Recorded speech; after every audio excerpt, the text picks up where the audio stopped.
आपके मन में हमेशा ये कन्फ्यूज़न रहता होगा कि मैं कहीं भी जाऊं किस प्रकार की ज्वेलरी पहननी चाहिए और कौन से सिचुएशन में हमें किस प्रकार की ज्वेलरी पहननी चाहिए। ये हमेशा बहुत सी बहनों को, महिलाओं को ये कन्फ्यूज़न रहता है और वो कई बार पूछते हैं घर में कि मैं वहाँ जा रही हूँ तो किस प्रकार की ज्वेलरी पहनूँ। तो आज की इस वीडियो में आपको यही बताने वाला हूँ कि कौन सी सिचुएशन में हमको कौन सी ज्वेलरी पहननी चाहिए और वो आप पे शूट कौन सी करेगी।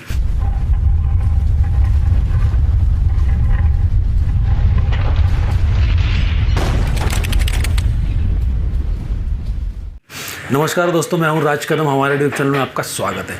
आज की इस वीडियो में मैंने आपको बताया ना कि जिस प्रकार किसी भी सिचुएशन में हम किस प्रकार की ज्वेलरी पहन सकते हैं, तो आज की इस वीडियो में मैं आपको यही बताने वाला हूं। नंबर 1, समझ लीजिए आप कहीं जा रहे हैं। कहाँ जा रहे हैं भैया? सीधी सी बात है, घर से निकल रहे हैं आप मार्केट के लिए। मार्केट में किसी परचेसिंग के लिए निकल रहे हैं। समझ लीजिए सब्जी लेने निकल रहे हैं या किराना माल निकल रहे हैं या किसी भी छोटे मोटे कामों से आप मार्केट के लिए निकल रहे हैं। तो बहुत सी महिलाओं को मैंने देखा है कि ये ज्वेलरी लादवाद कर निकल जाती हैं, मतलब नुमाइश कि भैया मेरे पास बहुत ज़्यादा है। ज़रूरत ही नहीं है। जिस प्रांत में मंगलसूत्र की समझ पहनने की है प्रथा, वहाँ आप सिंगल काले मनी या सिंगल चेन इस प्रकार के मंगलसूत्र पहन के निकल सकते हैं। अब रहा सवाल दूसरा टॉपिक। दूसरा जो मुद्दा है, समझ लीजिए किसी छोटी सी पार्टी फंक्शन है, किसी के जन्मदिन में हमको नेवता मिल गया, आमंत्रित किया गया है आपको किसी जन्मदिन में। जन्मदिन में आप किस प्रकार की ज्वेलरी पहनेंगे? उस जन्मदिन में भी आप लाइटली ज्वेलरी पहनेंगे। ऐसा नहीं कि आप बहुत ज़्यादा ज्वेलरी पहन के निकल गए। लाइट वेट का मतलब क्या है? समझ लीजिए आपके यहाँ मंगलसूत्र की प्रथा है, सिर्फ खाली एक मंगलसूत्र पहन के निकल जाइए। अगर आपके मंगलसूत्र की प्रथा नहीं है तो सिंपल कोई सा भी एक हार पहन के आप निकल सकते हैं। किस प्रकार का हार होगा? शॉर्ट हो सकता है या लॉन्ग हो सकता है, लेकिन लॉन्ग आप ज़्यादा पहनेंगे तो आप पे बहुत ज़्यादा शूट करेगा, जचेगा। ये तो हो गई जन्मदिन या छोटे मोटे पार्टी फंक्शन में पहनने की बात। अब तीसरा जो मुद्दा आता है, हम शादियों में जा रहे हैं। अब शादियाँ कई जगह दिन में होती हैं, कई जगह रात में होती हैं। सबसे पहले अब बात करेंगे हम दिन की शादियों की। तो दिन की शादियों में रोशनी की चकामक में आपकी तरफ आकर्षित ध्यान जाएगा क्या? नहीं। आपकी ज्वेलरी की तरफ जाएगा क्या? बिल्कुल नहीं। तो जब आप दिन में शादी में कहीं भी जा रहे हैं तो हमेशा इस बात का ध्यान रखिए कि समझ लीजिए आपने एक मंगलसूत्र पहन लिया, नेकलेस पहनने की ज़रूरत नहीं है। मंगलसूत्र पहन लिया, उसके ऊपर एक हार पहन लिया, बैंगल्स वगैरह लाइटली। अब कई जगह फैशन है, खाली मंगलसूत्र पहन लेते हैं, एक हाथ में सिंगल कड़ा हो गया बैंगल्स टाइप, एक हाथ में वॉच हो गई। कई जगह होता है भर भर के चूड़ियाँ पहनी जाती हैं। अलग अलग प्रांत, अलग अलग संस्कृतियाँ, अलग अलग राज्य हैं, अलग अलग भांतियाँ हैं, वो अपने हिसाब से पहन सकते हैं। लेकिन दिन में शादी है तो ज़्यादा जेवरात पहनने की ज़रूरत नहीं है। मंगलसूत्र एक रनिंग आइटम है, वो पहनिए, चूड़ियाँ पहनिए या बैंगल्स पहनिए कंगन टाइप में। ये तो हो गया दिन का मसला। अब मसला है रात का। रात को हमको किस प्रकार की ज्वेलरी पहननी चाहिए? रात को आपको भर के ज्वेलरी पहननी चाहिए। क्यों? क्योंकि रात के अंधेरे में आपकी ज्वेलरी की तरफ कई औरतों को होता है, वो मेरी तरफ देखनी चाहिए, वो दिखना चाहिए, उसको दिखना चाहिए मेरी ज्वेलरी। तो आप उस टाइम चोकर हो गया, नेकलेस हो गया, ये तो हो गया गले बरबर की चीज़ें, ठुशी हो गई या शॉर्ट कोई भी हार हो गया, उसके नीचे लॉन्ग हार हो गया, उसके नीचे मंगलसूत्र आ गया, बाकी बैंगल्स हो गए भर भर के पहनिए, अंगूठियाँ पहनिए। रात के टाइम में आप इस प्रकार की ज्वेलरी पहन सकते हैं। ये तो हो गई शादियों में दिन की शादी और रात की शादी की बात। अब हम बात करते हैं, समझ लीजिए आप किसी एक शहर में रहते हैं और आपको अचानक, समझ लीजिए मैं किसी गांव देहात में रहता हूँ महाराष्ट्र में और मुझे मुंबई जाना है। तो मुंबई में भैया सोने का भाव हो गया बहुत ज़्यादा। दिल्ली जाना है, किसी भी बड़े शहर में जाना है, सोने का भाव हो गया है 52,000 के आसपास, 50,000 प्लस। तो वहाँ हमको ज़रूरी है सोना पहन के जाना है।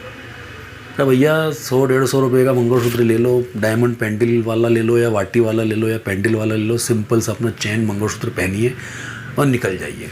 अब कईयों को सोने के बैंगल्स पहनने की आदत होती है, उसको लॉकर में रखिए या घर में रखिए। बड़े शहर में जा रहे हैं, दिखाना तो है नहीं किसी को, किसी हिल स्टेशन पे जा रहे हैं, लाइटली पहनिए। कईयों को मैंने देखा है, मैंने खुद देखा है हिल स्टेशनों पे ये रानी हार, मंगलसूत्र, चूड़ियाँ बुड़ियाँ, कईयों को तो मैंने सोने के जोरात पहने में देखा है। भैया मत पहनिए, सोने का भाव इतना बढ़ गया है, चोरी चकारी बढ़ गई है।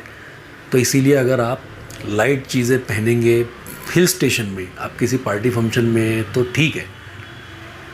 बाहर कभी भी आप मेट्रो सिटी या किसी भी बड़े शहर में जा रहे हैं या हिल स्टेशन में घूमने फिरने के लिए निकल रहे हैं, तो चोरी से बचने के लिए आपको लाइट ब्लैक मनी की, काले मनी की पोत आती है, उस प्रकार की आप पहनिए ना।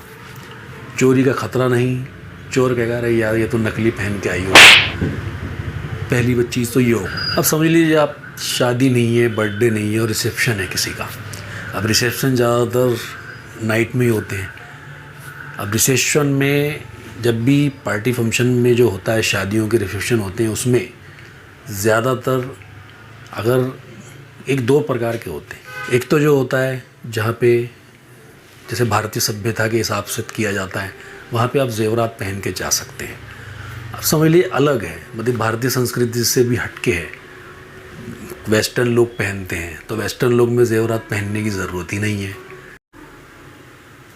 कुछ भी पहन सकते हैं आप, जैसे कि माला टाइप हो गया, कलरफुल माला हो गई, इस प्रकार की, क्योंकि वो वेस्टर्न लुक है, वहाँ पे ज्वेलरी जेवरातों की ज़रूरत ही नहीं है। अगर यही शादी ब्याह का फंक्शन की पार्टी है और वो भारतीय सभ्यता के अनुसार, भैया एक मिडिल क्लास होता है, एक हाई क्लास होता है, दोनों में फ़र्क होता है। मिडिल क्लास जो होता है वो ज़्यादातर जेवरात पहनता है। अब आपने हाई क्लास लोगों को देखा है कभी भी ज़्यादा जेवरात पहनते हुए? उनके जेवरात ज़्यादातर लॉकरों में पड़े हुए होते हैं। वो हमेशा डुप्लीकेट अफेयर करते हैं, डुप्लीकेट ज्वेलरी को हमेशा फर्स्ट प्रायोरिटी देते हैं। क्यों? इन चीज़ों से उनके दो फ़ायदे होते हैं। गोल्ड ख़रीदते हैं, वो इन्वेस्टमेंट के तौर पे ख़रीदते हैं तो 100% ख़रीदते हैं, लेकिन हमेशा वो ज्वेलरी डुप्लीकेट ही पहनते हैं। पहला फ़ायदा, चोरी का ख़तरा नहीं। दूसरा फ़ायदा, डिज़ाइंस बदल के मिल सकती है। आज ये ख़रीदा, भैया अब 6 महीने बाद ये डिज़ाइन आई है, मैं तो ये ख़रीदूँगी। तो ये दूसरी टॉपिक में ये हो गया कि ये ज्वेलरी इन्होंने इस प्रकार की ख़रीदी। और तीसरा फ़ायदा, गोल्ड इन्वेस्टमेंट हो रही है भैया, पैसा जमा हो रहा है। आज 50,000 है, कल को 1 लाख होगा, भविष्य में 1 लाख, 1.5 लाख, 2 लाख जो भी हो सकता है, क्योंकि गोल्ड इससे नीचे नहीं आ सकता, इससे बढ़ ही सकता है। तो इसीलिए हाई क्लास और मिडिल क्लास में ये फ़र्क है, ये अंतर है। मिडिल क्लास के लोग भी समझना चाहिए कि ज़्यादा सोने की जेवरात चमक धमक ज़्यादा ना हो।